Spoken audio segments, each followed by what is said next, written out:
안녕하세요. 올로버드 NFL 김민준. 유재경입니다. 네.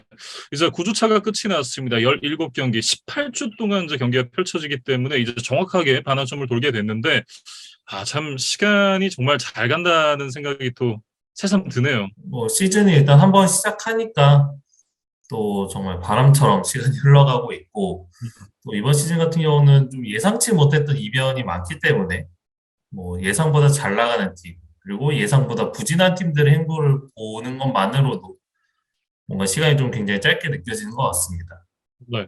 이게 좀, 생각을 해보면 사실 다른 스포츠들보다 물리적으로 좀 시즌이 짧기도 하지만 이게 체감상 더 짧은 그런 느낌이 좀 들거든요. 이게 경기 숫자가 아무래도 적기 때문에 더 그런 것 같은데, 어쨌든 이 경기로 따지면 좀 전반전이 끝난 셈이잖아요. 류재경 PD는 이제 9주차까지 경기를 보면서 어떤 부분이 올 시즌 좀 가장 인상 깊고 기억에 남는지가 좀 궁금하거든요. 저는 역시 좀 하위권 팀들의 반란이라고 봐야겠어요. 시애틀이라든지 뉴욕에 있는 두 팀, 네, 시즌 극초반에 또 디트로이트의 기세도 잠깐 무서웠던 적이 있었고, 뭐 음, 그런 팀들의 약진이 좀 기억에 남고, 또 이런 팀들이 뭐 이번 시즌뿐만 아니라 향후에도 계속해서 좀 경쟁력 있는 모습을 리그에서 보여주기를 좀 응원을 하고 싶은 마음입니다. 네. 저도 약간 비슷한 맥락인데, 저는 개인적으로 이제 NFC 이스트의 약진이 좀 대단히 인상 깊었다라고 얘기를 하고 싶고요. 지금 이제 지구별로 승수를 합산해보면 지금 NFC 이스트가 24승 기록을 하고 있거든요.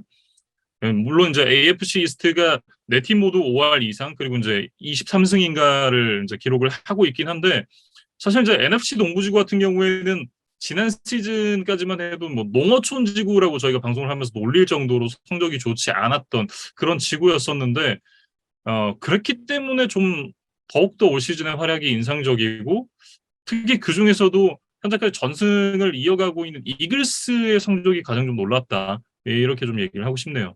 네 개 팀의 슈퍼볼 우승 횟수를 합치면 NFC 이스트가 압도적인 1위잖아요.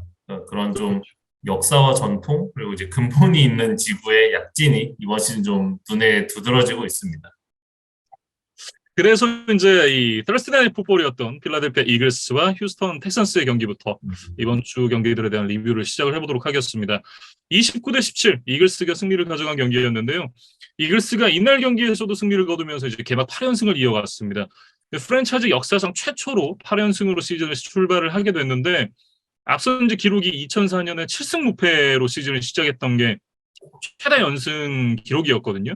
근데 이 기록을 이제 경신을 하게 된 이글스고 뭐 상대가 휴스턴이었기 때문에 너무 당연한 승리였다 이렇게 좀 얘기를 해야 될 것 같은데 사실 이제 전반전을 동점으로 마감했던 부분은 의외였습니다.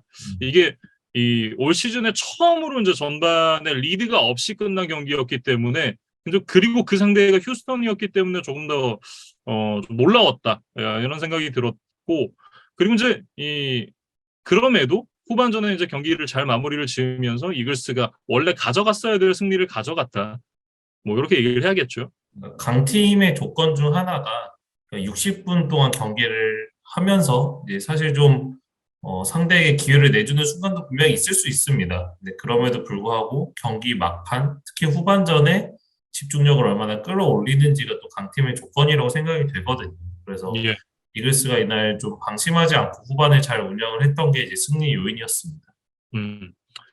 그리고 이제 이날 경기에서 CJ 가드너 존슨 선수가 또 하나 인터셉션을 만들어내면서 4경기 연속 인터셉션, 좋은 흐름을 이어갈 수 있었던 그런 이글스였고, 현재 이제 플레이오프 진출권 안에 들어있는 팀들의 성적을 보면 NFC 쪽에서 지금 이글스가 1등, 그다음에 이제 뭐 바이킹스, 시옥스, 벅스 여기까지가 이제 지구 선두를 달리는 팀들이 이제 올라오는 순위고 그다음에 이제 6승 2패 카우보이스, 네, 자이언츠도 6승 2패 기록하면서 6위에 올라 있고 그 다음이 나이너스가 4승 4패거든요.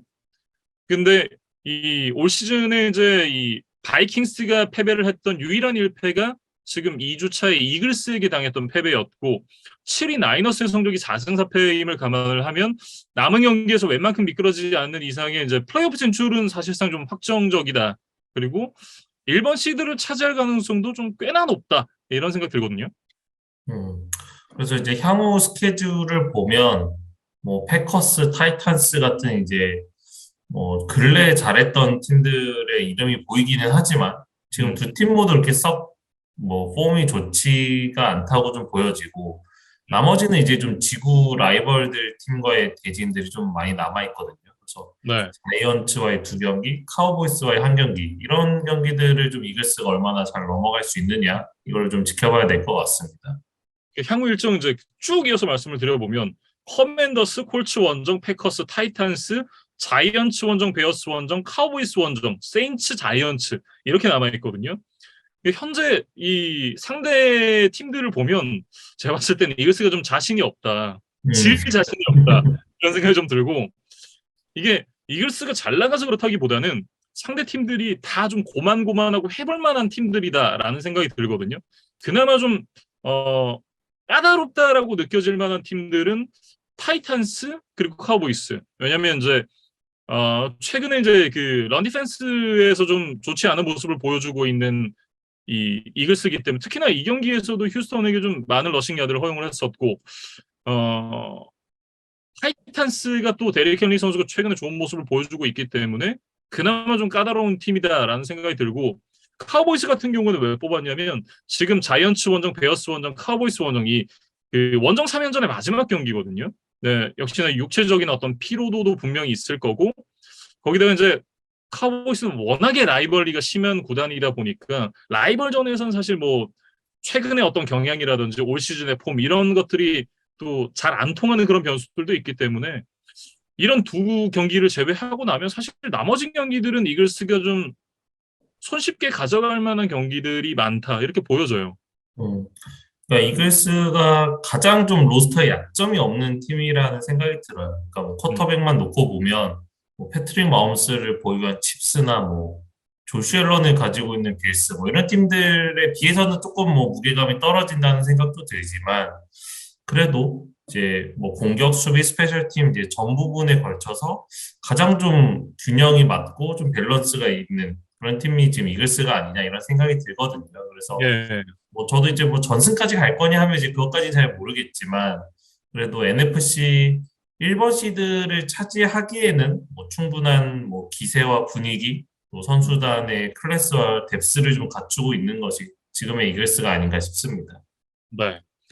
뭐 어쨌든 뭐 전승 우승을 이제 정규 시즌 만들어낼 수 있을지가 좀 중요한 포인트인 것 같고 텍사스는 뭐 데이미언 피어스 얘기만 하면 되겠죠. 이날도 이제 139야드에 평균 5.1야드를 또 뛰었는데 현재 페이스가 1,400야드 페이스입니다. 뭐 이게 아직까지는 특히는 이 러닝백이기 때문에 기록을 얘기하기에는 조금 시기상조다라는 생각이 들고 이거는 좀 시즌 말미에 다시 얘기할 기회가 있지 않을까 이런 생각이 드는데요. 어쨌든 지금 이 브리스홀 선수가 빠진 이후에 데이미언 피어스 선수가 강력한 오펜시브 루키 오브 더 이어 후보 중 하나거든요.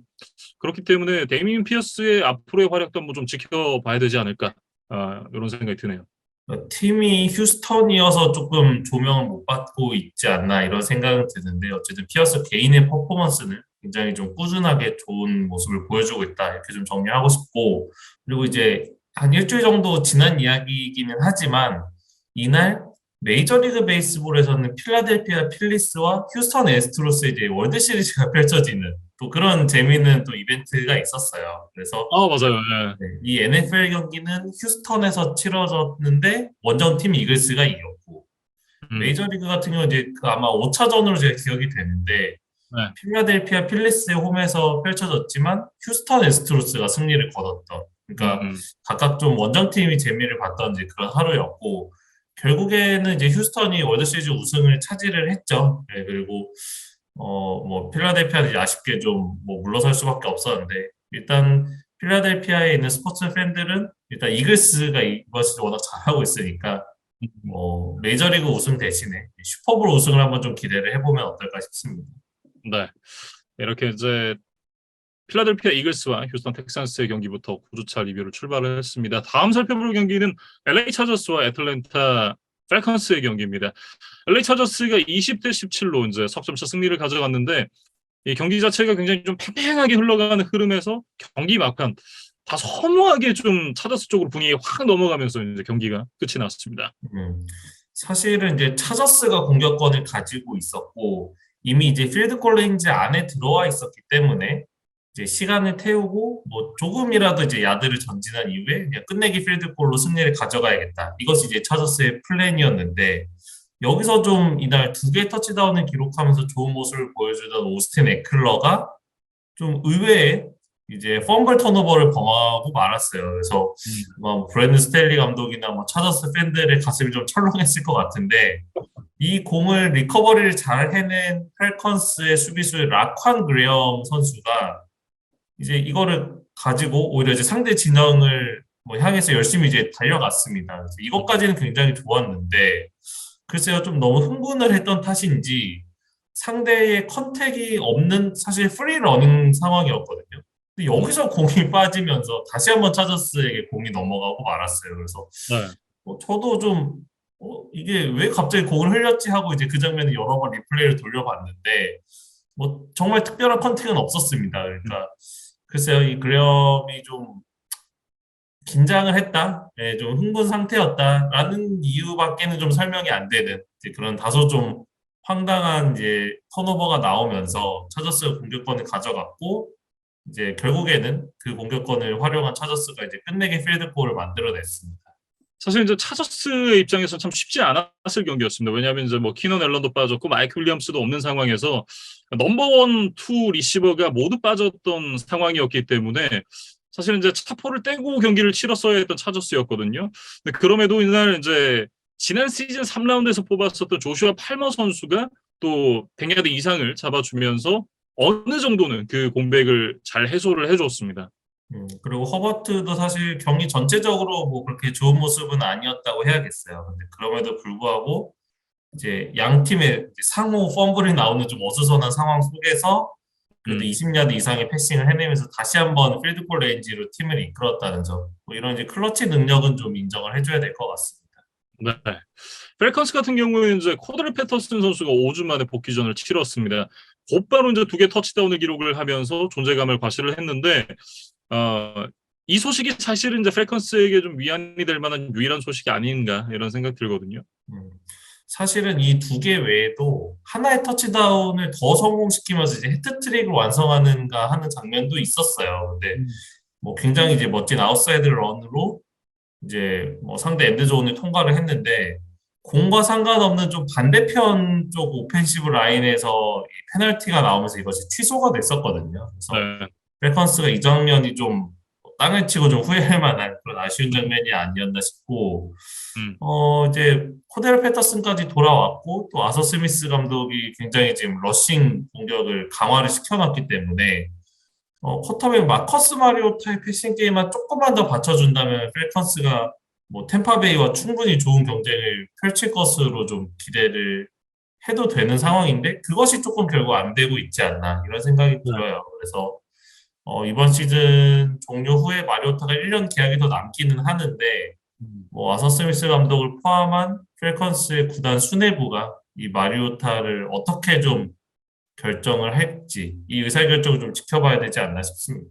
글쎄요, 뭐 제 생각에는 마리오타가 장기 플랜으로 가져갈 수 있는 쿼터백은 현재까지는 아니라고 평가를 하고 있기 때문에 이 브리치 쿼터백으로서 이제 사용을 하면서 내년 시즌에는 이제 드래프트에서 쿼터백으로 뽑게 되지 않을까 이런 생각을 좀 갖고 있는데 그렇다라고 하면 사실 마리오타에게는 이 현역을 연장하기 위한 굉장히 중요한 시즌들이거든요. 올 시즌도 그렇고 내년 시즌도 그렇고. 그러니까 본인이 더더욱 나은 모습을 좀 보여줘야만 뭐 다른 구단이든 혹은 백업으로든 자신의 커리어를 계속해서 좀 연장할 수 있지 않을까 그런 생각이 좀 듭니다.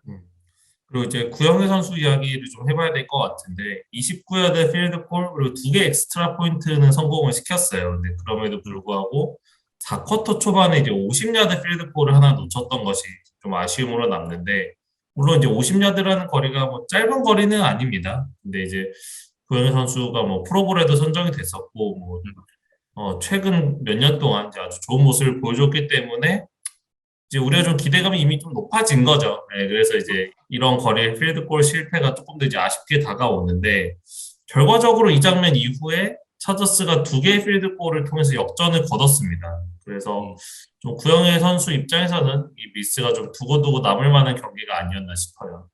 예. 더군다나 이제 그 친정팀이잖아요. 음, 친정팀을 상대로는 항상 좀 선수들이 각별한 마음이라고 얘기들을 많이 하더라고요. 종목을 불문하고. 그렇기 때문에 이제 그런 부분이 좀 있었을 수도 있겠다라는 생각이 들기는 하는데, 뭐 그건 사실 이제 구영애 선수에게 물어봐야 되는 부분인 것 같고, 어쨌든 친정팀을 상대로 더 좋은 모습을 보여줬으면 좋았을 텐데 하는 아쉬움은 남는 것 같습니다. 음. 사실 2020년 맞대결 때는 이제 100%킥 성공을 보이면서 뭐 좋은 모습을 보여줬었는데 이번 경기는 다소 좀 아쉬움을 남겼습니다. 네. 이렇게 차저스와 펠컨스의 경기 살펴봤고요. 다음은 돌핀스와 베어스의 경기입니다. 35대 32, 이 마이애미 돌핀스가 승리를 가져갔는데, 전반부터 이제 돌핀스가 치고 나가는 그런 흐름이었고, 시카고 베어스가 열심히 추격을 해봤습니다만 결국은 이제 석점 차로 패배를 하고 말았습니다. 이날 이제 경기에서 결정적인 이제 포인트는 뭐 결과론적인 얘기긴 합니다만, 제일런 필립스의 펀트블락에 이은 앤드류 반 gin클의 픽식스가 좀 가장 큰 포인트가 아니었나 이런 생각이 들고요. 사실 이제 공격팀의 성적만 놓고 보면 32대 28로 베어스가 앞서는 경기였거든요. 그러니까 그만큼 이제 양 팀의 공격진이 다득점을 하는 경기였고, 그랬기 때문에 이 턴오버 하나가 굉장히 좀 큰 그런 이제 이 승부의 추를 바꿔놓는 그런 역할을 했다, 이렇게 좀 얘기를 하고 싶습니다. 음. 마이애미 같은 경우는 뭐 공격진이 이제 최근에 이어가던 좀 상승세를 그대로 보여줬던 경기였어요. 투어도 네. 뭐 300야드 넘게 그리고 패스 성공률도 70%가 넘었고 뭐 타이릭 킬이라든가 제일런 와들 이런 선수들이 뭐 합쳐서 두 개의 터치다운에 200야드 이상을 잡아줬기 때문에 뭐 마이애미가 이번 시즌 이제 투아가 부상으로 빠졌던 기간만 제외한다면 어떤 패싱 오펜스에서는 가장 좀 폭발력을 보여줬던 팀 중에 하나가 아닌가 뭐 그런 생각이 듭니다. 네. 그러면서 이제 투아가 3쿼터 이상을 뛰었던 경기에서는 지금 돌핀스가 6승무패를 기록을 하고 있거든요. 그리고 이제 물론 이날 경기에서는 이 베어스의 수비 쪽에 로버트 퀸, 로칸 스미스 선수가 빠진 부분도 한 몫을 했다, 이렇게 좀 얘기를 해야 될 것 같은데, 어쨌든 뭐 말씀해 주셨던 대로 올 시즌 마이애미 돌핀스가 패싱에서는 굉장한 파괴력을 보여주고 있습니다. 그리고 이날 이제 타이리키 선수가 1000야드를 돌파를 했는데, 1000야드만 돌파를 한 게 아니라 지금 1100야드도 같이 돌파를 했거든요. 지금 현재 올 시즌 리시빙 야드가 1104야드입니다. 근데 2위가 저스틴 제퍼슨 선수거든요. 제퍼슨의 리시빙 야드가 867야드, 아직 900야드도 못 넘었어요. 그러니까 어마어마한 페이스로 좀 치고 나가고 있는 타이릭 힐인데, 17경기로 환산을 해봤을 때 2085야드 페이스, 16경기로 환산을 했을 때 1962야드 페이스거든요. 이대로면 16경기 구간에서 지금 이제 켈빈 존슨 선수가 1964야드로 한 시즌 최다 리시빙 야드 기록을 가지고 있는데, 이 기록을 16경기 구간에서도 한번 해볼 만한 페이스다. 어쩌면 정말 역사의 길이 남을 시즌이 될지도 모르겠다, 이런 생각이 좀 듭니다. 타이릭 킬이 참 대단한 게 이제 패트릭 마홈스의 버프를 받고 있었던 것이 아니냐 하는 사실 의심을 받았던 뭐 시기들도 있었어요. 근데 돌핀스 이적 첫 해부터 어쩌면 칩스 시절보다 더 폭발력 있는 모습을 보여주고 있기 때문에 뭔가 음, 그런 의심을 했던 사람들의 입을 좀 다물게 하고 있는 것 같고 또 네. 안타까운 시간이었지만 이제 투아가 부상으로 빠졌던 뭐 경기들도 일부 있었잖아요. 근데 그렇죠. 그럼에도 불구하고 지금 시즌 절반 정도가 지난 시점에서 벌써 1100야드를 찍었다는 거는 뭐 타이릭 힐이 혼자서 얼마나 많은 것들을 만들어낼 수 있는 선수냐. 그리고 지금 이제 와이드 리시버라는 포지션이 거의 엣지 러셔와 동급의 연봉을 받고 있잖아요. 최고 수준의 선수들 같은 경우에는. 근데 이런 타이릭 힐의 활약을 본다면 이제 다른 팀들도 이런 특 S급 리시버한테 더 많은 돈을 좀 싸들고 가지 않을까 뭐 이런 생각이 좀 듭니다. 네. 그 킹덤이라는 만화를 보면 음, 그 왕기 장군이 죽고 나서 이제 등 장군이 이제 그 전장에 나가지고 일기토 비스무리하게 싸우는데, 상대가 이제 그런 얘기를 하거든요. 왕기의 우산 밑에서 숨어 있던 놈이 뭘 이러면서 이제 얘기를 하는데, 그 우산을 떠받치는 힘은 생각하지 않느냐. 음, 이렇게 이제 받아치는 장면이 있거든요. 그러니까 사실은 어떻게 보면 우리가 이 패트릭 마홈스의 어떤 버프를 받고 있다라고만 생각을 했었는데 어떻게 보면 그 패트릭 마홈스의 퍼포먼스가 나올 수 있었던 데는 타이릭 힐이 굉장히 좀 큰 역할을 하지 않았나 그런 생각들을 계속해서 좀 하게 되는 것 같습니다. 그래서 뭐 와이드 리시버 포지션 역대 처음으로 이제 3천만 달러의 연봉을 받았던 타이릭 힐인데 뭐 그 돈이 아깝지 않은 활약을 이제 첫 시즌부터 보여주고 있고 돌핀스는 지금 이제 3연승, 3연패, 다시 3연승으로 이어가는 굉장히 좀 재미있는 그런 이제 행보를 보이고 있어요. 음. 그리고 이제 베어스 같은 경우에는 이날 그 저스틴 필즈 선수가 또 하나의 기록을 세웠는데 마이클 빅 선수가 기존에 갖고 있던 쿼터백 한 경기 최다 러싱 야드 기록을 깼습니다. 그리고 이제 신기록을 세우게 됐는데 기존에 마이클 빅 선수가 갖고 있던 기록이 2002년도에 세웠던 173야드입니다. 근데 이제 이날 저스틴 필즈가 178 러싱 야드를 기록을 하면서 신기록을 세웠고 어, 이 경기에서 이제 특히나 백미는 3쿼터 초반에 나왔었던 61야드짜리 러싱 터치다운이었습니다. 뭐 기본적으로 저스틴 필즈 하면 발에는 의심이 없는 선수였잖아요. 라마 잭슨 선수를 제외하고 나면 사실상 이제 뭐 발로는 둘째가라면 서러운 뭐 그런 퍼포먼스를 보여주고 있는 선수인데 지금 시점에서 좀 생각을 해보면 왜 라마 잭슨이 이 기록을 아직 깨지 못했을까? 이런 생각이 좀 들기는 합니다. 라마 잭슨도 못했던 일을 그래도 저스틴 필즈도 했다. 뭐 단 한 경기에 이제 음, 국한된 이야기이긴 하지만 뭐 이렇게 좀 이야기를 해야 될 것 같고 필즈가 그만큼 좀 뭐 마이애미의 러싱 디펜스를 파괴하면서 많은 야드를 전진을 했습니다. 근데 이것이 좀 뭐 결과적으로 이제 승리로 이어지지 못했던 것이 좀 아쉬웠다고 해야겠어요. 네. 뭐 어쨌든 발은 뛰어납니다만 역시나 프랜차이즈 쿼터백으로 장기간 동안 성공을 하기 위해서는 드랍백 상황에서의 어떤 패서로서의 능력을 더 증명을 해야 된다라는 생각이 들고 이는 이제 뭐 긴 패스를 던지지 않으면서 좋은 성적을 내긴 했습니다만 뭐 한 경기고 앞으로도 좀 보여줄 것이 더 많다라는 생각이 들고요. 또 이날 이제 체이스 클레이풀 선수가 베어스 데뷔전을 치르는 경기이기도 했습니다. 근데 이날 이제 6번의 타겟, 2개의 캐치, 13야드를 기록을 하면서 그야말로 미미한 활약 보여줬습니다. 그러니까 뭐 어느 포지션이나 마찬가지지만 이렇게 시즌 중에 팀을 옮기는 선수들은 확실히 좀 적응 기간이 필요한 것 같아요. 그러니까 뭐 네. 어떤 환경에 대한 적응도 필요하고 뭐 스킴에 대한 적응도 필요하고 또, 음, 또 동료들과 이제 커뮤니케이션도 해야 되고 뭐 이런 그렇죠. 부분들이 있다 보니까 뭐 이날 한 경기만의 결과로 좀 평가를 하기는 좀 어렵다는 생각이고 특히 이제 와이드 음, 리시버 같은 경우는 쿼터백의 패스를 직접적으로 받아야 하는 선수이기 때문에 뭐 조금 더 이제 저는 적응 시간이 필요하다고 보여지거든요. 그래서 네.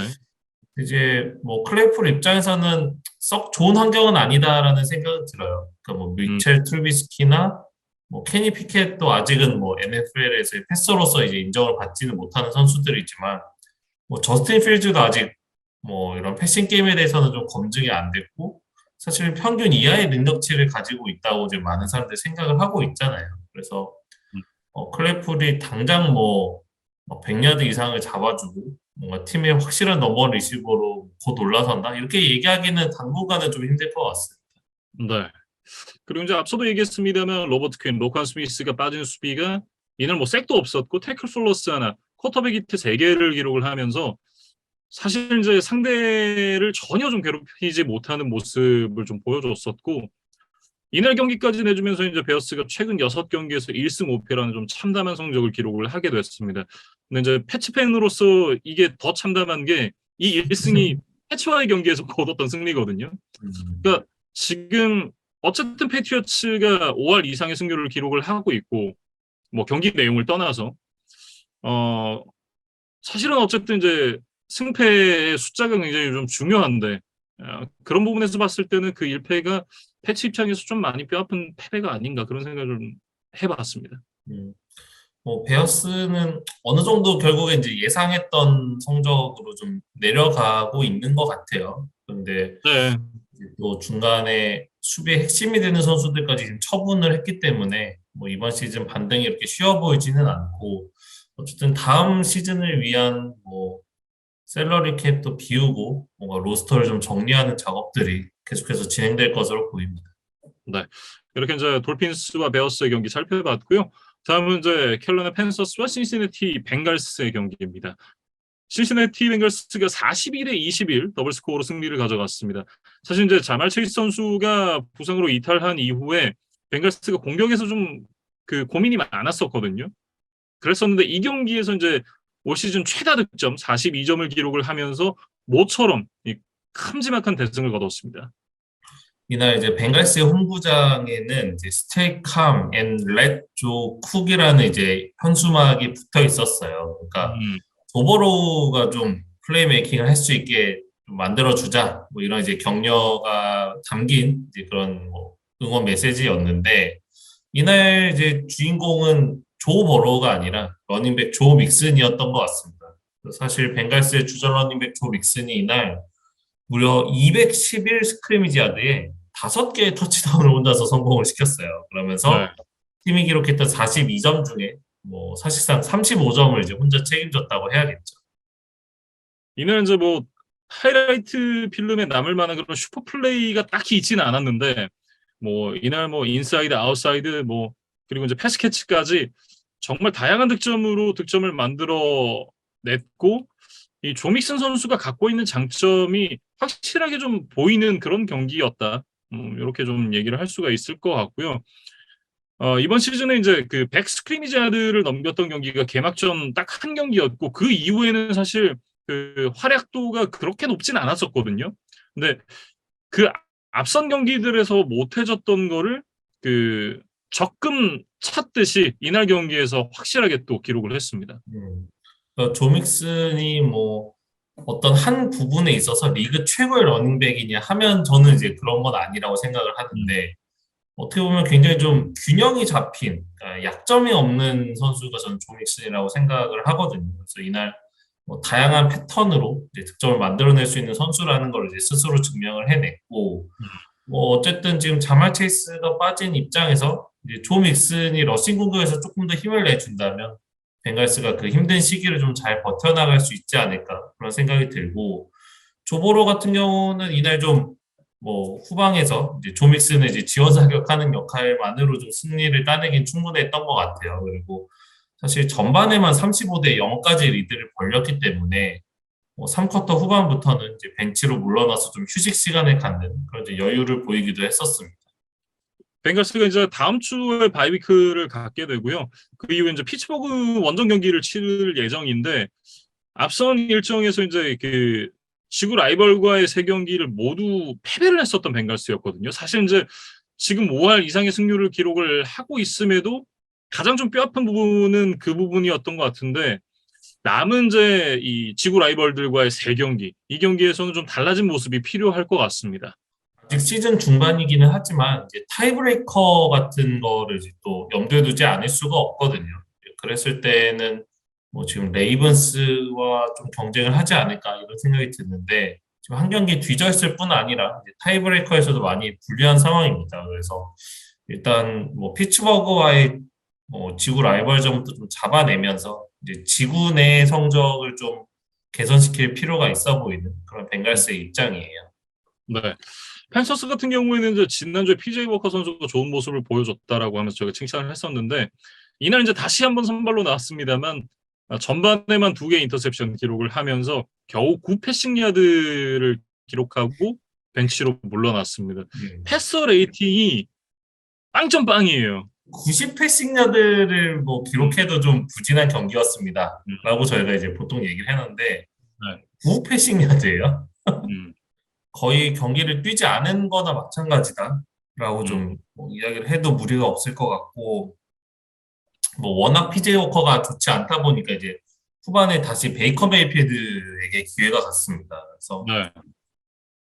뭐 메이필드가 2개의 터치다운 패스를 던지면서 뭐 나름 이제 뭐 PJ 워커보다는 좋은 모습을 보여주긴 했는데 이미 너무 많은 점수 차로 벌어져 있었기 때문에 뭐 승부를 뒤집기에는 좀 어려웠고 뭐 벵갈스 수비도 이제 조금 소프트한 커버리지를 선보였기 때문에 뭐 베이커 메이필드가 뭐 다시 좀 뭐 좋았을 대로 돌아갔다 이렇게 얘기를 드리기에는 좀 무리가 있는 뭐 그런 경기 내용이었어요.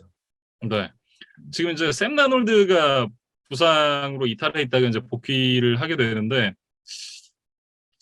그러면서 지금 이제 주전 쿼터백을 정말 누구로 써야 되는가?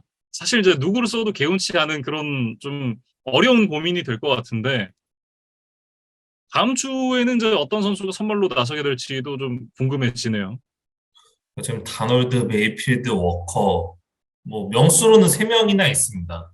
그리고 음, 이 선수들의 특히 뭐 다놀드나 메이필드 같은 경우에는 뭐 드래프트 순위도 워낙 높았던 선수들이고 네. 뭐 유망주 선수들이 지금 많이 모여 있는데 그 누구 하나 좀 믿고 선발 쿼터백으로 내보낼 선수가 없어요. 그래서 그게 음, 지금 뭐 냉정한 펜서스의 현실이 아닌가 싶습니다.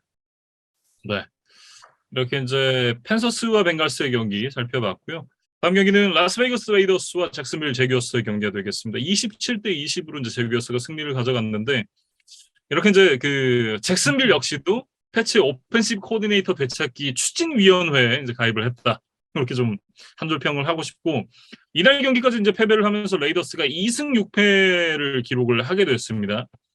단순하게 이제 잭슨빌에게 패배를 한 것 자체도 좀 문제다라고 이제 보여지긴 합니다만 그뿐만 아니라 이 경기를 이제 이 쿼터 막판까지 17대 0, 3 포지션으로 앞서고 있었거든요. 그러다가 역전을 당했습니다. 그러니까 근데 이게 올 시즌에 처음 있는 일이 아니고 벌써 세 번째 있는 일이거든요. 2주차 카디널스전에서 20대 0으로 앞서던 경기 결국 이제 연장 승부 끝에 내줬고 5주차 칩스전도 17대 0으로 앞서가다가 경기를 이제 뒤집혔기 때문에 이번 주까지 포함해서 세 번의 이제 이 3 포지션 업셋이 있었는데 지금 이 경기 포함해서 라스베이거스 레이더스가 6패를 기록을 했거든요. 그 중에 절반이 3 포지션에서의 역전패. 이거는 정말 좀 심각한 문제다. 이렇게 좀 얘기를 할 수 있을 것 같고 그러면서 이제 그 조시 맥데니얼스 감독의 이제 감독으로서의 커리어를 보면 덴버에서 이제 6승 무패로 시작했던 그 성적을 제외하고 나서 최근 30경기에서 7승 23패입니다.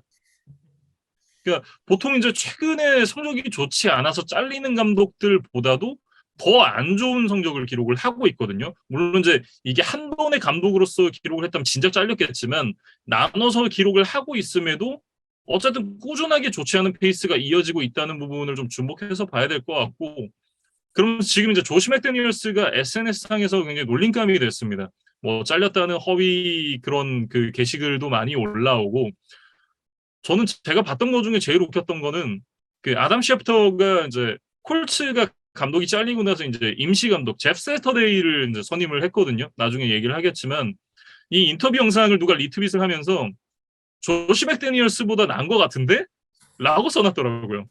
한 경기도 안 치렀고 심지어 NFL 코칭 커리어도 없는 임시 감독이 맥데니얼스보다 이미 난 것 같다라고 얘기를 했으니까 이건 사실상 뭐 더 없는 치욕이죠. 조시 맥데니얼스 입장에서는. 그러니까 앞서 이제 대역전패를 벌써 세 번이나 당했다고 말씀해 주셨는데 뭐 굉장히 좀 심플하게 이야기를 해보면 그 세 경기를 잡았다고 한번 가정을 해보면 지금 음, 레이더스의 성적이 2승 6패가 아니라 이제 5승 3패가 되거든요. 그러면 이제 그렇, 충분히 뭐 와일드카드권 혹은 이제 지구 우승도 노려볼 수 있는 그런 성적인데 그러니까 레이더스가 뭐 무기력하게 그냥 계속해서 대패를 한다면 뭐 아무런 뭐 일종의 희망 고문도 없겠지만 이렇게 뭐 나름 뭐 경기 초중반에는 이렇게 크게 앞서 나가는 양상들을 계속해서 보여주고 있단 말이죠. 그러면 이제 이 팀이 그 정도를 할 수 있는 포텐셜을 가지고 있다는 뭐 어떻게 보면 이제 증거가 될 텐데 또 후반에 데리카도 계속해서 좀 집중력을 잃어버리는 모습, 뭐 감독도 전체적으로 좀 팀을 이끌어가지 못하는 모습들을 계속해서 보이다 보니까 레이더스 팬들의 좀 실망감이 계속해서 커지는 것 같습니다. 네. 뭐 어쨌든 현 시점에서 핫시트 그것도 가장 뜨거운 핫시트에 앉아 있는 사람이 이제 이 조시 맥데니얼스가 아닐까라는 생각이 드는데 하필 또 다음 주 경기가 콜츠와의 맞대결입니다. 음, 예. 앞서 이제 그 제프 세터데이 임시 감독이 선임이 됐다라고 말씀을 드렸는데 이 제프 세터데이 감독이 고등학교에서의 코칭 커리어를 제외하고 나면 대학에서나 지금 NFL 무대에서 감독이 아니라 그냥 코칭 커리어 자체가 없는 사람이거든요. 이런 사람이 임시 감독으로 왔는데 이 사람한테 진다? 제가 봤을 때 다음 주 바로 잘립니다. 음. 글쎄요, 뭐, 저는 맥데니얼스가 지금 1년 차기 때문에 뭐 그런 극단적인 선택까지 뭐 나오게 될까? 뭐 조금 궁금하기는 해요. 근데, 저희가 뭐 다음 주나 그 이후 방송을 준비할 때 역대로 1년 차에 잘린 감독이 있었는지를 한번 좀 찾아봐야 되지 않을까. 네, 뭐 당장 생각나는 사례가 없기 때문에 뭐 그런 일들이 과거에 있었나? 이걸 한번 저도 좀 녹화를 하면서 좀 궁금해지는 대목이네요. 네. 1년 차에 잘렸던 감독이 있었던 것 같기는 한데 시즌 중간에 잘렸는지는 저도 확실하게 잘 모르겠거든요. 그 부분 한번 찾아보도록 하겠습니다. 그리고 이제 제기어스 얘기를 좀 넘어가 보면 옛날 모처럼 클램슨 콤비 트레블 로렌스와 트래비스 이티엔 선수가 승리를 견인하는 그런 경기가 됐습니다. 로렌스가 80%가 넘는 패스 성공률에 235야드의 터치다운 그리고 53 러싱 야드까지 기록을 했고 트래비스 이티엔 선수가 이날 이제 109야드의 터치다운 2개를 만들어내면서 또 이 팀의 승리에 힘을 보탰습니다. 적어도 이 경기에서는 뭐 크게 깔 게 없었다. 예. 뭐 다른 경기는 모르겠습니다만 이 경기에서는 이제로만 해도 나쁘지 않겠다. 뭐 이런 모습을 좀 보여주긴 했습니다. 음.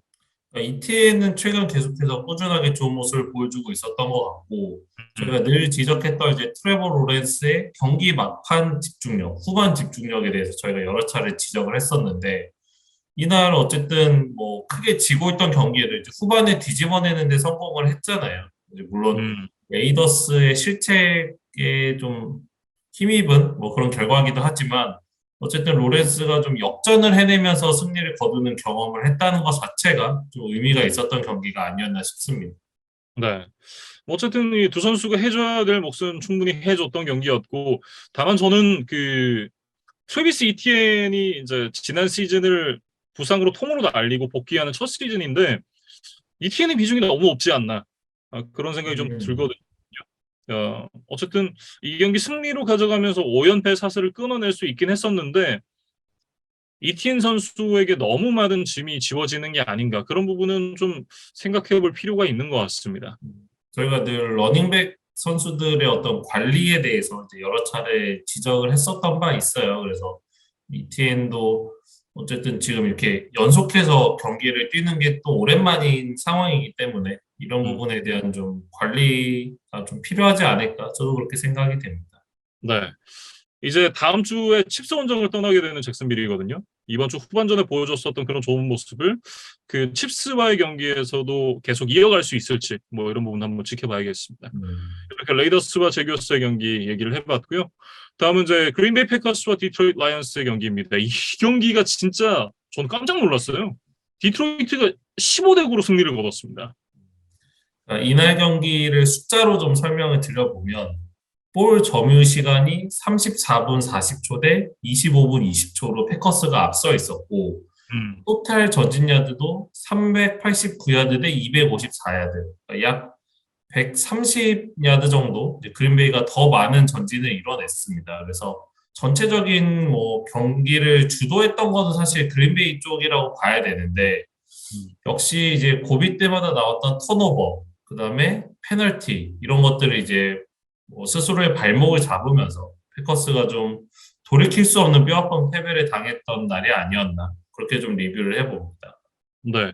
어, 사실은 이제 그 NFC 북부지구의 헤게모니를 장악하고 있었던 그린베이였잖아요.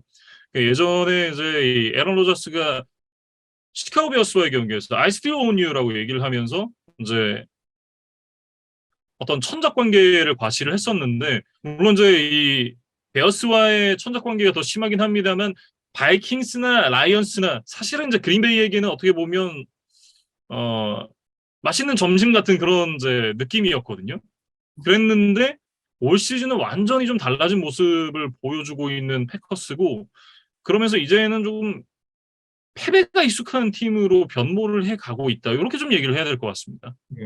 그래서 에런 로저스가 이날 3개 인터셉션을 던지면서 이제 무너졌고, 음, 레드존에 이제 4번이나 들어가기는 했는데, 단 한 번의 터치다운도 만들어내지를 못했어요. 네, 그만큼 좀 부진한 활약이었는데, 사실 에런 로저스가 팀 내에서 차지하고는 위상이나 이 음, 선수의 어떤 커리어, 이런 것들을 좀 걷어내고, 이날 활약만 놓고 본다면, 솔직히 앞선 PJ 워커처럼 경기 중도에 교체돼도 전혀 이상할 것이 없었던 그만큼 좀 부진했던 경기였다고 저는 좀 보여집니다. 그래서 네, 뭐 경기 막판에도 사실 역전 기회가 좀 있었는데 상대 레드존 안에서 4번 연속 패스를 실패하면서 그 기회를 놓쳤어요. 그래서 이런 부분도 굉장히 음, 좀 실망스러웠지만 저는 이제 로저스가 보여주는 어떤 표정이나 제스처 이런 부분들도 분명히 어떤 팀 스포츠에서 팀 케미스트리를 유지하는 데는 좀 문제가 있었던 행동들이었다. 이렇게 좀 보여지는데, 네, 글쎄요, 뭐, 최근에 했던 로저스의 인터뷰라든지 평소 행실 이런 것 때문에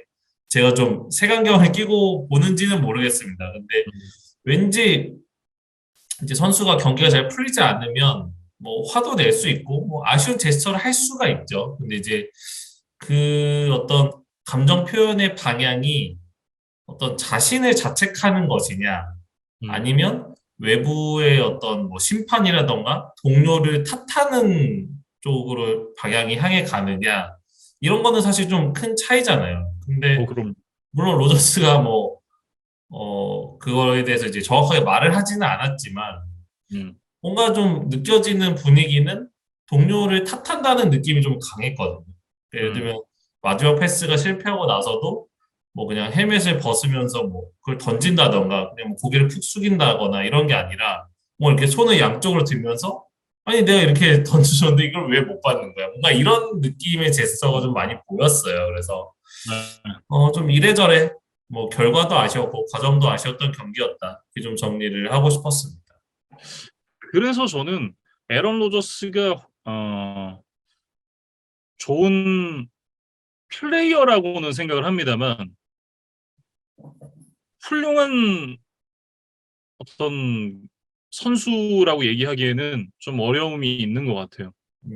특히 좀 네, 리더십 부분에서 네. 그러니까 특히나 쿼터백이라는 포지션 자체가 리더십이 상당히 좀 중요한 포지션이고 동료들을 좀 끌고 가야 되는. 특히나 이제 공격 쪽에서는 저희가 야전 사령관이라고 표현을 할 만큼 쿼터백이 이제 선수들에게 미치는 영향이 굉장히 큰 포지션인데 사실은 리더라기보다는 좀 그 소인배에 가까운 그런 모습들을 필드 위에서나 필드 아래에서나 계속해서 보여주고 있는 에런 로저스잖아요.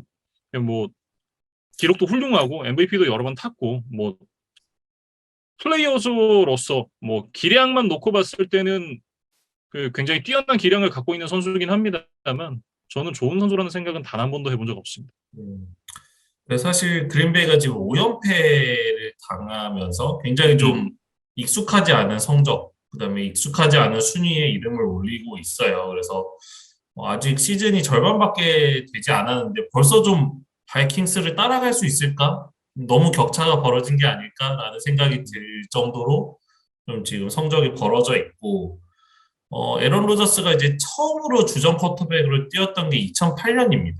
네, 음, 이때 이후로 지금 14년 만에 정규리그 5연패를 경험을 하고 있어요. 그래서 뭐 로저스나 그린베이 구단, 그다음에 이제 팬들까지도 굉장히 좀 낯선 지금 뭐 경험을 하고 있다. 뭐 일종의 좀 음, 흑역사를 만들어 가고 있다. 이런 생각이 드는데 향후 스케줄도 그렇게 썩 호의적이지는 않은 것 같습니다. 그린베이가 예, 지난 시즌 또 성적이 좋았기 때문에 또 강팀들을 많이 만나는 스케줄이에요. 그래서 음, 지금 향후 3주간만 좀 살펴보면 일단 바이크도 없고 댈러스, 테네시, 필라델피아를 만나는데 이 세 팀 모두 지금 5할 승률을 기록을 하고 있고 특히나 이제 이글스 같은 경우는 지금 전승을 기록하고 있는 팀이잖아요. 그래서 그렇죠.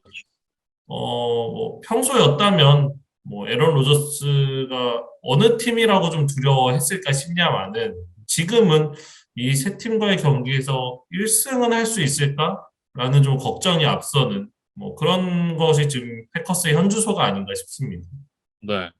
냉정하게 어떤 팀도 패커스 무서워하지 않을 것 같거든요. 음, 예.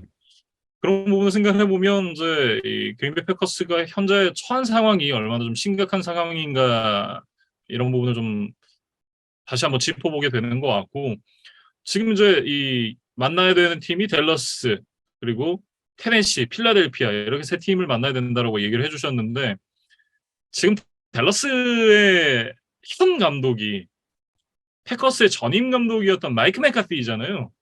이 전임 감독을 적장으로 만나야 되는 상황도 굉장히 좀 부담스럽습니다. 지금 연패를 어떻게 보면 끊어야 되는 상황인데 마이크 맥카티도 자기의 전 직장이기 때문에 칼을 갈고 나올 거란 말이죠. 그렇다고 생각을 해보면 역시나 이제 그린베이로서는 굉장히 좀 험난한 다음 주 경기가 되지 않을까 이런 예상이 충분히 좀 가능합니다. 음. 사실 이제 마이크 메카시가 그린베이를 떠난 이후의 그린베이를 뭐 간단하게 리뷰를 해보면 물론 이제 슈퍼볼 진출도 없었고 뭐 우승도 당연히 없었고 계속해서 컨퍼런스 챔피언십에서 좀 막히기는 했지만 그래도 맷 라플러 감독이 온 이후에 정규리그에서는 훨씬 더 좋아졌다는 평가들을 우리가 많이 했잖아요. 에런 네. 로저스도 그 과정에서 두 번의 MVP를 수상을 했는데 하필 지금 팀이 저점을 찍고 있을 때 지금 댈러스, 그다음에 마이크 메카시를 만난다는 게 굉장히 좀 뭐 라플러 감독이나 또 메카시 감독과 사이가 안 좋았다 에런 로저스 입장에서 좀 부담스럽지 않을까 이런 생각이 네. 들어요. 그래서 만약에 이 경기까지 지금 패한다면 뭐 라플러, 그다음에 에런 로저스에 대한 비판 수위가 더 올라가지 않을까. 음, 마이크 메카시가 있을 때보다 더 좋아진 게 뭐냐라고 지금 사람들이 지금 들고 일어날 수 있는 좀 환경이 조성이 됐거든요. 그리고 네. 지금 메카시 같은 경우에는 뭐 당장 뭐 댈러스 1승을 추가해야 된다는 이유도 있지만 어쨌든 지금 그린베이를 떠나오는 과정이 이렇게 썩 매끄럽지 않았잖아요. 그리고 약간 뭐 슈퍼볼 우승을 뭐 함께했던 감독 치고는 좀 쫓겨나듯이 팀을 떠났기 때문에 분명히 자신의 건재함을 좀 과시하고 싶은 욕구가 강할 거로 좀 추측이 돼요. 그리고 네. 또 멜로서 이번 주에 바이위크를 보내면서 충분한 휴식을 취했고 뭐 이런 여러 가지 요소들이 뭐 댈러스에게 조금 더 유리하게 작용하지 않을까 그런 기대는 하는데 이제 패커스 입장에서는 이제 그런 좀 뭐 정량적인 유리함은 보이지는 않고 그냥 좀 정신적으로 음, 로저스가 이런 상황에서 좀 더 각성을 하지 않을까. 뭔가 그런 거에 그냥 지금 기대는 수밖에 없는 것 같아요. 예, 음, 뭔가 패커스 입장에서 좀 유리할 만한 요소가 객관적으로는 좀 보이지는 않는 그런 상황입니다. 네. 디트로이트 얘기로 좀 넘어가 볼게요. 디트로이트가 모처럼 또 수비진이 좋은 모습을 보여주면서 5연패에서 탈출을 할 수가 있었습니다. 앞선 7경기에서 경기당 평균 실점이 32점이 넘었거든요. 근데 이날 시즌 처음으로 상대를 이 한 자릿수 득점으로 묶어놓는 데 성공을 했습니다. 음, 특히 이날 지난 시즌 4라운드에서 뽑았던 데릭 반스, 이번 시즌 1라운드 에이단 허친슨, 그리고 3라운드에서 뽑았던 커비 조셉 이런 어린 선수들이 이 리그 최고의 쿼터백으로 명성을 날렸던 에런 로저스를 상대로 굉장히 좀 인상적인 모습을 보여줬던 부분. 이게 어떻게 보면 이 디트로이트 라이언스에게는 굉장히 좀 큰 자산일 수 있거든요. 이런 경험을 이런 어린 선수들이 했다는 것이 어떻게 보면 한 단계 더 발전할 수 있는 그런 계기를 만들게 된 것이 아닌가 그런 생각을 해봅니다. 음. 그러니까 최근에 계속해서 좀 대량 실점을 디펜스가 계속해서 했기 때문에 이 어린 선수들이 다소 좀 의기소침해졌을 수도 있는 상황이었어요. 근데 예, 이제 에런 로저스라는 대어를 좀 제대로 낚았기 때문에 이 어떤 성공 경험이 이제 자신감으로 변해서 이제 향후에 더 좋은 모습을 보여주지 않을까 그런 기대를 좀 해보고 사실 오펜스가 뭐 이렇다 할 모습을 보여주지는 못했죠. 물론 승리를 거두긴 했지만 뭐 고프나 오펜스 선수들에게 이렇게 높은 점수를 주기는 어려운 경기였습니다. 그래서 인터셉션이 3번 있었다고 했는데 그 직후에 볼을 돌려받은 3번의 드라이브에서 단 한 점도 만들어내지 못했다는 게 디트로이트에겐 좀 아쉬웠던 것 같아요. 그러니까 물론 이 공격을 시작하는 시점이 모두 자기 진영이었으니까 득점을 위해서는 이제 많은 야드 전진이 필요했던 것은 사실입니다. 근데 음, 이게 서로 기세 싸움이고 모멘텀을 누가 가져오느냐 하는 게 이제 풋볼뿐만 아니라 모든 스포츠에서 중요한데 어쨌든 상대가 이렇게 약간 흔들리고 있을 때 그거를 이용해서 뭔가 카운터를 날리는 게 이런 게 좀 강팀의 저는 요소라고 생각이 되거든요. 근데 이날 네. 디트로이트는 그런 것들은 좀 잘 되지 않았다. 승리를 거두기는 했지만 이런 부분들을 좀 이야기를 해야 될 것 같습니다. 네. 뭐 아직은 라이언스가 강팀이 아니다라는 얘기겠죠. 음, 네. 그럼에도 지난 시즌 후반부터 이제 얘기를 좀 하고 있는 것 같은데 라이언스가 점점 더 좀 달라지는 모습. 그러니까 팬들이 기대하는 게 그런 거잖아요. 한 경기 한 경기를 치러 나가면서 우리 팀이 발전을 하고 시즌별로 좀 겹쳐보면 지난 시즌보다 올 시즌 더 나아진 부분. 그러면서 내년 시즌엔 뭐 5할 이상, 그 다음에는 이제 포스트 시즌 진출, 그러면 이제 포스트 시즌에서 좀 더 높은 위치, 그러다 이제 슈퍼볼 우승. 어떻게 보면 이제 그 약팀이 강팀으로 가는 길. 그러니까 하위권에 있다가 좋은 선수를 드래프트로 뽑고 5할을 넘기고 이 포스트 시즌을 가고 그리고 우승을 하고 뭐 이런 어떤 그 장기적인 플랜을 좀 생각을 하게 되는데 지난 시즌 막판부터 이제 그런 얘기 하잖아요. 라이언스 얘기를 할 때마다 가능성이 보인다. 뭔가 좀 달라진 것 같다. 좋아졌다. 특히나 이 경기에서도 이제 수비진이 가능성을 보여줬고 뭐 어린 선수들이 경험치를 먹은 게 좀 고무적이다. 이런 것들이 점점 더 쌓여가면서 라이언스는 더더욱 좋은 팀이 되지 않을까. 그런 생각을 하게 만드는 어, 전반기의 라이언스다. 이렇게 라이언스의 전반기를 한번 평해보면 좋을 것 같습니다. 그리고 마지막으로 사실 이제 트레이드 마감 시간에 이제 주전 타이트엔드였던 TJ 호킨슨을 떠나 보냈던 라이언스였어요. 그래서 호킨슨에 대한 대가를 충분히 받은 거냐에 대해서는 팬들의 좀 갑론을박이 있었는데 뭐 그거는 이제 향후에 뭐 호킨슨의 활약이라든지 뭐 라이언스가 그 호킨슨의 대가로 받은 픽을 어떻게 활용하는지 뭐 이런 거에 따라 좀 결과는 정해지겠죠. 근데 네. 일단은 이제 이날 제임스 미첼이라든가 쉐인 질스트라 같은 이제 대체 타이틀들로 나선 선수들이 뭐 많은 야드는 아니었지만 각각 터치다운을 잡아내 줬다는 거는 그래도 좀 고무적인 뉴스였다. 뭐 이 얘기를 마지막으로 좀 드리고 싶었습니다. 네. 자, 다음 경기로 넘어가 보겠습니다. 인디애나폴리스 콜츠와 뉴잉글랜드 패트리어츠의 경기 얘기를 해보겠습니다. 26대 3으로 이날 패츠가 승리를 가져갔습니다. 깜짝 놀랐어요. 저는 이길 거라고 이제 1도 생각을 안 했기 때문에 어, 음, 이 결과는 굉장히 좀 저에게는 놀라운 그런 결과였고 사실 그럼에도 이제 끝난 시점에서 좀 이제 짚어보자면 뉴잉글랜드 페이트리어트 특히나 이제 빌 벨리책 감독이 루키 쿼터백들을 상대로 항상 좀 강한 면모를 보여줘 왔었는데 이날도 이제 이 데뷔 두 번째 선발 출장에 나서는 샘 엘링거를 상대로 강한 모습을 보여주면서 승리를 가져갔습니다.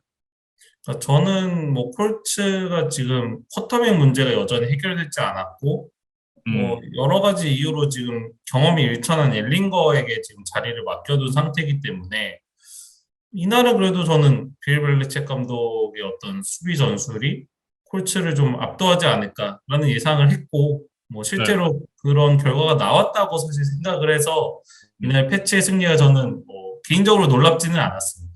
음. 이게 팬의 입장에서는 기대를 하게 되면 이게 좀 힘들거든요. 음, 그래서 항상 저는 좀 기대를 내려놓는 편인데 어쨌든 이겨서 굉장히 좀 기쁩니다. 이날 이제 패츠의 수비를 보면 무려 9개의 스택, 12번의 큐비 히트, 그리고 8번의 태클 폴 러스, 패스 굴절 8개, 거기다 이제 인터셉션 리턴 터치다운 하나를 기록을 하면서 콜츠의 공격을 완전 꽁꽁 틀어 막았고 저는 이 부분이 굉장히 좀 대단하다라는 생각이 들었던 게 이날 콜츠가 14번의 서드다운 컨버전 그리고 2번의 포스트다운 컨버전 시도가 있었거든요. 근데 여기서 단 한 번도 퍼스트다운을 허용을 하지 않았습니다. 그야말로 정말 물샐 틈 없는 수비를 보여줬다. 이렇게 좀 평가를 하고 싶네요. 어떻게 보면 3점을 내준 것도 좀 신기하다. 음, 사실 수비들의 어떤 이런 숫자적인 기록만 보면 한 점도 주지 않아도 이상하지 않았을 만한 그런 좀 압도적인 수비력을 보여줬다고 좀 보여져요. 네. 특히나 그 수비의 중심에는 맷 주돈 그리고 조시 우체 이 두 선수가 있었는데 이날 두 선수가 6개 색, 6개 태클 플러스 6개 쿼터백 히트를 합작을 했습니다. 거기다 조나단 존스가 인터셉션 리턴 터치다운, 그리고 이제 스페셜 팀으로 나와서 펀트 블락까지 또 기록을 했거든요. 굉장히 좀 좋은 모습을 보여줬고, 그럼에도 또 이제 짚고 넘어갈 부분은 짚어야 되기 때문에 공격 얘기로 넘어가 보면 공격은 좀 심각한 수준입니다. 이날 이제 유일한 터치다운 역시 이 조나단 존스의 펀트 블락이 아니면 저는 나오지 않았을 것이다, 이런 생각이 좀 들고, 그나마 좀 다행인 거는 이제 필드골 기회를 닉 폴크가 웬만하면 이제 득점으로 만들어준다라는 부분 정도가 될 것 같은데, 전반적으로 이제 공격 자체가 라몬드라 스티븐슨 해줘 이런 모드로 가고 있기 때문에 너무 이제 이 스티븐슨의 의존도가 높고, 저는 이제 이 공격을 보면서 캠 뉴튼 시절의 페이트리어츠를 보는 것 같다라는 느낌을 좀 받거든요. 한마디로 이제 못 봐주겠다는 얘기죠. 제가 그 시절에 얼마나 많은 비난을 했습니까? 사실 캠 뉴튼 같은 경우에는 그래도 발은 뭐 그나마 좀 살아 있었던 선수였는데 뭐 맥 존스는 사실 그런 기동력이 뭐 뛰어난 선수는 아니기 때문에 어떤 안정적인 패싱 게임이 잘 되지 않는 순간에 이제 제로 툴 선수로 사실 전락을 하거든요. 근데 패트리어츠가 이번 시즌 그래도 수비에서 계속해서 경쟁력을 보여준다는 거는 고무적이지만 지난 시즌에 좀 안정적인 프랜차이즈 쿼터백을 찾았다고 생각했는데 맥 존스가 뭐 부상과 부진이 겹치면서 일종의 지금 2년차 징크스를 겪고 있잖아요. 이 부분이 좀뭐 장기적으로 봤을 때는 빌 벨리책 감독과 패트리어츠에게 좀 많은 고민거리를 안겨주는 시즌이 아닌가, 저는 그런 생각이 좀 듭니다. 네. 그러니까 이 부분에 대해서는 이제 변명이랄까요? 실드를 좀 쳐보자면 온라인도 약화됐고 공격 스킴도 바뀌었고, 그리고 이제 이 오펜시브 플레이 콜러가 경험이 부족하고 어려울 수밖에 없는 상황에서 맥 존스가 헤매는 거는 어떻게 보면 너무 당연한 부분, 어쩔 수 없는 부분이라고 생각을 해요. 그렇기 때문에 다시 한번 말씀드리지만 조시 맥데니얼스가 빨리 돌아와야 된다. 그래서 이제 콜츠가 다음 주에 좀 힘을 많이 내주기를 저는 기대를 하고 있고, 콜츠는 이제 뭐 경기력에 대해서는 더 할 얘기가 없습니다, 사실. 이날 이제 뭐 워낙 좋지 않았기 때문에. 근데 맨 라이언의 재평가가 좀 필요한 시점인 것 같다라는 생각이 들거든요. 그러니까 어떻게 3승이나 했지? 이런 생각이 좀 들었고, 요즘 그런 얘기 많이 하잖아요. 선녀다 이런 얘기 많이 하는데 맨 라이언이 진짜 선녀였다. 우리가 알지 못했던 선녀였다. 뭐 이렇게 좀 얘기를 할 수 있을 것 같습니다.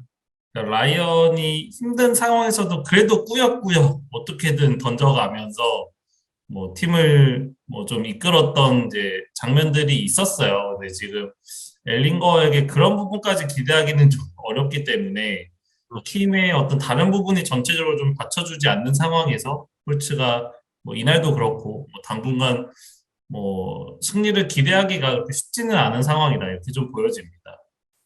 저는 사실 더 큰 문제는 그 오너십 쪽에 있다라는 생각이 드는 게, 프랭크 라이크 감독이 이제 해임이 됐습니다. 근데 그 빈자리를 누가 채울 것인가도 상당히 중요하잖아요. NFL에서 코칭 경험이 전혀 없는 제프 세터데이를 임시 감독으로 선임을 했습니다. 그러니까 제프 세터데이가 그 선수로서 콜츠의 레전드였던 것과는 별개로 코칭 경험은 전혀 없거든요. 고등학교 때 감독 2년 한 게 전부였는데, 구단주 지멀세이가 이런 얘기를 했습니다. He's fully experienced enough 라고 얘기를 했어요. 경험이 한 번도 없는, 그러니까 NFL 레벨에서, 거기다가 이제 대학 레벨에서도 단 한 번도 그 코칭 경험이 없는 양반인데, 감독은커녕 코치로서도 한 번도 이제 감독은커녕 코치로서도 한 번도 시즌을 보내지 않았던 양반이 충분한 경험을 갖고 있다라고 얘기하는 구단주. 그리고 이거는 뭐 물론 이제 뚜껑을 열었을 때 미친 듯이 잘할 수도 있죠. 근데 이 과정 자체가 모두가 납득할 만한 것인가에 대해서는 저는 굉장히 좀 아니라고 생각을 하거든요. 그렇기 때문에 이제 제프 세터데이의 성공 여부와는 별개로 이 구단을 운영하는 방식 자체가 굉장히 좀 문제가 있지 않나 그런 생각이 좀 들고 그리고 이 부분에 대해서 이제 DC 인사이드 미식 축구 갤러리의 어떤 분이 이제 콜츠의 문제점 이렇게 좀 글을 써두신 게 있더라고요. 너무 정리가 잘 돼 있어서 제가 한번 들고 와봤습니다.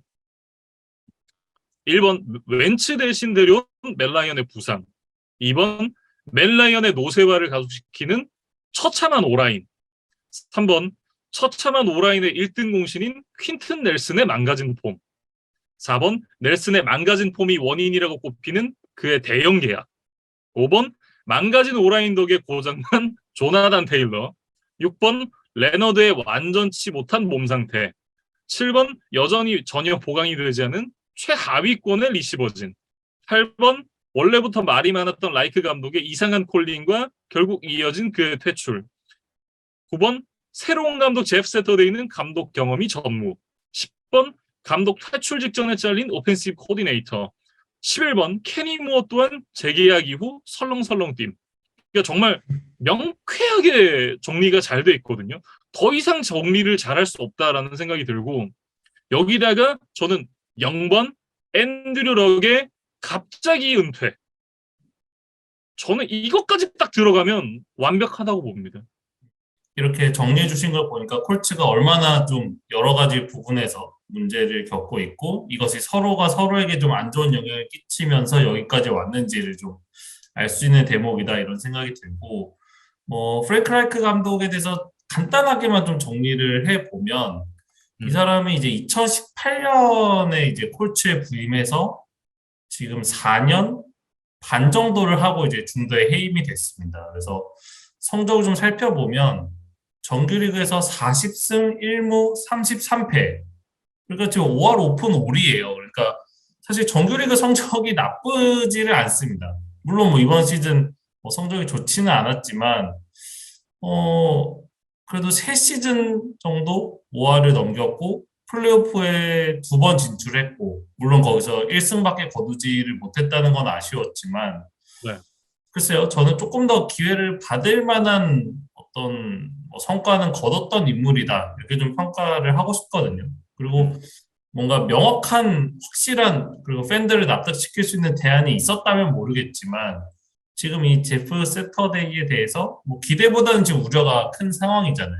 그러니까 그런 것들을 감안하면 극단적인 선택을 할 필요가 있었느냐에 대한 좀 근본적인 뭐 문제 제기를 좀 하고 싶고, 일단 제프 세터데이 그 임시 감독의 이제 기자회견 일성을 보니까 일단 나의 역할은 이번 시즌 남은 8경기를 잘 치르는 것이다 라고 하면서 뭔가 뭐 내년 이후까지를 지금 뭐 생각하고 있는 것 같지는 않습니다. 물론 속마음은 알 수 없지만 일단은 좀 자기에게 주어진 뭐 감독 대행의 역할을 좀 충실하겠다는 입장을 밝혔기 때문에 얼마나 빠르게 좀 팀을 수습할지 지켜봐야 되는 상황입니다. 사실 저는 좀 더 잘려야 되는 사람은 크리스 발라 단장이라고 생각을 하거든요. 물론 이제 프랭크 라이크 감독이 아주 잘했다는 건 아닙니다. 근데 라이크 감독의 어떤 그 책임보다는 FA 선수들을 제대로 이제 영입을 하지 못했던 부분과 함께 선수들을 이렇게 지명을 잘 하지 못했던 부분이 사실은 좀 더 훨씬 크다고 생각을 하거든요. 그런 부분을 생각해 봤을 때 라이크 감독보다는 먼저 정리가 됐어야 되는 쪽은 크리스 발라드가 아닌가 그런 생각을 조금 해봅니다. 뭐 저는 이제 어느 정도는 동의하고 어느 정도 또 반대를 하는 입장인데 드래프트 자체는 저는 나쁘진 않았다고 생각해요. 이제 언급해주신 선수들을 더해서 일단 조나단 테일러까지 이제 얻어내는 수확이 있었으니까 뭐 드래프트 테일러가 자체는 있었죠. 네, 뭐 저는 뭐 어느 정도 인정을 해줄 부분이 있다고 보지만 FA를 좀 영입하는 과정에 있어서 지나치게 좀 미온적이고 좀 과감하지 못했던 부분들 그리고 뭐 팀에서 가장 뭐 중요한 역할을 차지해야 하는 이 쿼터백 문제를 수년간 뭔가 좀 장기적인 대안을 찾지 못하고 그때그때 계속해서 임시 변통으로 지금 몇 년을 끌어왔던 것이 결국에는 좀 뭐 누적된 문제로 이제 불거졌다 이렇게 좀 보여지거든요. 그래서 네. 또 선수단 구성에 있어서는 이제 단장이 1차적인 책임을 지는 거기 때문에 음, 저도 이제 발라드 단장의 좀 문책이 필요하다는 부분에 대해서는 이제 공감을 하는 바입니다. 네. 결국은 이제 돌고 돌면 앤드류 럭 개객기가 되는 거거든요. 앤드류 럭이 다 잘못했습니다. 이거는 어떻게 보면 진짜 팀이 달릴 수 있도록 뭔가를 다 갖춰놓은 상황에서 계속해서 지금 이 쿼터백을 구해오기 위해서 픽들을 낭비를 하고 있는 상황이고, 그리고 데려온 선수들이 좋지 않으니까 또 픽 낭비하고 이런 부분들이 반복이 되고 있거든요. 앤드류 럭이 잘못했습니다. 이거는 진짜 1차적으로 앤드류 럭의 잘못이라고 생각이 들고, 뭐 그로부터 촉발된 여러 문제들이 지금의 콜츠를 만들었다. 뭐 이렇게 좀 얘기를 할 수 있겠죠. 음. 사실 지금 뭐 다른 지구 라이벌 팀들이 좀 뭐 그렇게 경쟁력이 있어 보이지 않는 상황이기 때문에 콜츠가 스스로의 어떤 좀 경쟁력만 유지했다면 뭐 진즉 지구 우승도 더 여러 차례 할 수 있었고 플레이오프도 더 높은 시드에서 출발할 수 있는 기회들도 분명히 있었거든요. 근데 이제 그런 기회들을 좀 스스로 차버린 것은 아닌가. 네, 그러면서 어떤 골든 타임이 좀 흘러가고 있는 것이 아닌가. 뭐 이런 생각이 듭니다. 네. 뭐 어쨌든 페이트리어츠 같은 경우에는 이제 다음 주가 바이위크입니다. 좀 잘 쉬고 돌아왔으면 좋겠고, 앞서도 말씀드렸듯이 이제 콜츠는 그 레이더스 원정을 떠나게 되거든요. 부디 이제 조시 맥데니얼스 감독을 또 페이트리어츠로 돌려보내는 그런 이제 결정적인 역할을 콜츠가 해주기를 기대를 해보겠습니다. 이 제프 세터데이 감독 대행의 데뷔전이기 때문에 어떤 모습을 보여줄지 뭐 그런 부분들을 좀 흥미롭게 지켜보는 그런 경기가 될 것 같아요. 네. 이렇게 콜츠와 패츠의 경기까지 살펴봤습니다.